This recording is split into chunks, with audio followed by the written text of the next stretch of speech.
창업 경험은 취업 스펙으로 쓰일 수 있을까?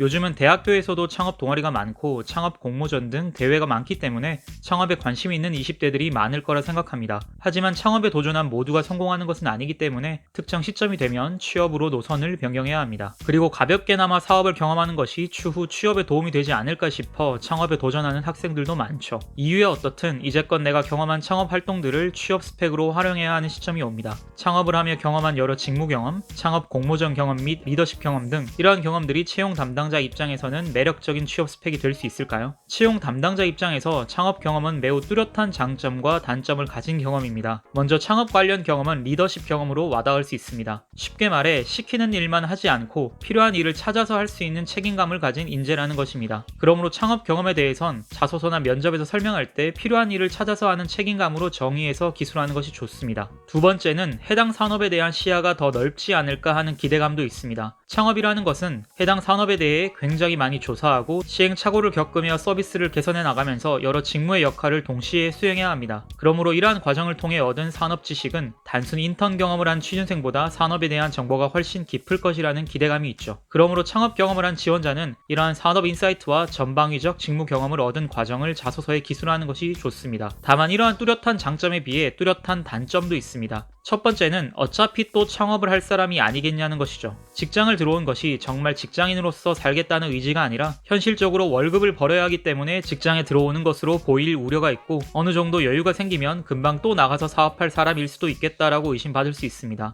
그러므로 이러한 부분을 잘 상쇄할 수 있도록 답변을 준비해서 면접에 참여해야 합니다. 사업한 사람에게 가장 많이 묻는 질문이 또 사업을 하실 것 같은데로 시작하는 질문입니다. 그러므로 사업의 의지가 없다는 것을 보여줘야 하죠. 답변의 예시를 말씀드리면 수많은 시행착오를 겪은 후 깨달은 것이 사업은 소규모 인력으로는 되지 않으며 조직이 필요하고 이 조직 내에서 본인의 역할에 충실하면서 서로 간의 시너지가 일어났을 때 사업 경쟁력을 갖출 수 있다는 것을 깨달았다라고 조직 예찬론을 보여주는 것이 중요합니다. 두 번째 단점은 사업한 사람이 조직 수능이 가능할까라는 의구심입니다. 사업은 보통 리더십을 가지고 본인이 리더가 되어 일을 펼쳐나가는 것인데 회사는 조직 내에서 끊임없이 상급자의 오더대로 일을 처리해야 합니다. 조직 내에서 신입에게 필요한 리더십은 사업을 이끌어가는 리더십이 아니라 맡은 일에 대한 책임감을 가지고 업무를 완수하는 리더십이기 때문에 그 결이 다르죠. 그래서 항상 대표나 윗사람이 시키는 일을 잘할 수 있겠어요? 라고 질문을 받곤 합니다. 그래서 면접이나 자소서에서 창업 조직 내에서도 다른 구성원의 의견을 따라 일을 수행한 경험을 서술하면서 경험이 충분한 리더와 함께 배우는 위치에서 서포터의 역할도 수행하면서 결과를 만들고 싶다라고 말하는 것이 중요하죠. 이렇게 창업의 경험에는 뚜렷한 장단점이 있습니다. 하지만 분명한 것은 지원자의 창업 경험은 분명 채용 담당자에게는 매우 흥미로운 소재라는 것입니다. 특히 앞에서도 언급한 여러 직무의 수행 경험과 막대한 시행착오의 경험은 사실 현재 신입에게 요구되는 역량이기도 합니다. 창업 경험이 없는 지원자들이 특정 직무의 경험만 있어 전체 사업을 보는 눈이 없는 것에 반해 창업 경험이 있는 지원자들은 사업이라는 큰 틀 안에서 왜 그 직무가 필요하며 그 세부적인 역할이 어떻게 전체 사업에 연결되는지를 이해하고 있는 인력입니다. 이러한 경험을 자소서와 면접에 잘 노출시키는 것이 창업 경험을 가진 인력의 성공적인 취업 방법이죠. 이렇게 창업 인력은 특정 직무만 수행하는 것이 아니라 영업이 필요할 땐 영업, 기획이 필요할 땐 기획, 마케팅이 필요할 땐 마케팅을 수행하며 창업을 이끌어오기 때문에 이러한 멀티롤의 경험은 여러 직무가 어떻게 연결되는지 이해하고 있으므로 직무 간 혹은 부서 간 커뮤니케이션이 훨씬 원활할 수 있습니다. 마지막으로 창업의 경험은 또다시 사업을 하지 않을까 하는 의구심을 낳을 수 있지만 반대로 창업에 실패했기 때문에 더욱 사업에 대한 미련 없이 조직에 순응할 수 있습니다. 그러므로 이러한 조직 순응력을 잘 어필하면 본인이 가진 창업 경험의 단점을 상쇄시키며 장점을 부각시켜 충분히 채용 담당자에게 매력적으로 다가갈 수 있죠. 다만 창업 경험을 가진 인재에게 필요한 것은 창업이 실패했다고 결론이 내려지면 빠르게 취업 준비를 해야 한다는 것입니다. 공백기를 가지기보다 앞에서 언급한 창업 경험으로 기업 규모에 상관없이 인턴 혹은 어시스턴트 경험을 하게 되면 이 인턴 경험을 바탕으로 자소서와 면접에서 창업 인재의 단점을 한 번에 해소시킬 수 있습니다. 창업뿐만 아니라 회사라는 조직도 경험했으므로 회사라는 조직에 순응할 수 있다는 발언도 증명할 수 있으며 창업과 회사를 비교하며 회사원으로서의 커리어가 더 나은 점에 대해서도 구체적으로 설명할 수 있죠. 너무 늦지만 않는다면 사회 초년생으로서 창업 경험을 가지는 것은 매우 매력적인 소재입니다. 그러므로 창업이 실패한다면 공백기 없이 빠르게 취업을 준비해서 본인이 꿈꿔온 사업을 회사가 축적한 산업 지식과 효율적인 조직 구조를 바탕으로 성공시켜 보겠다는 새로운 꿈을 꿔보는 것도 좋을 것입니다.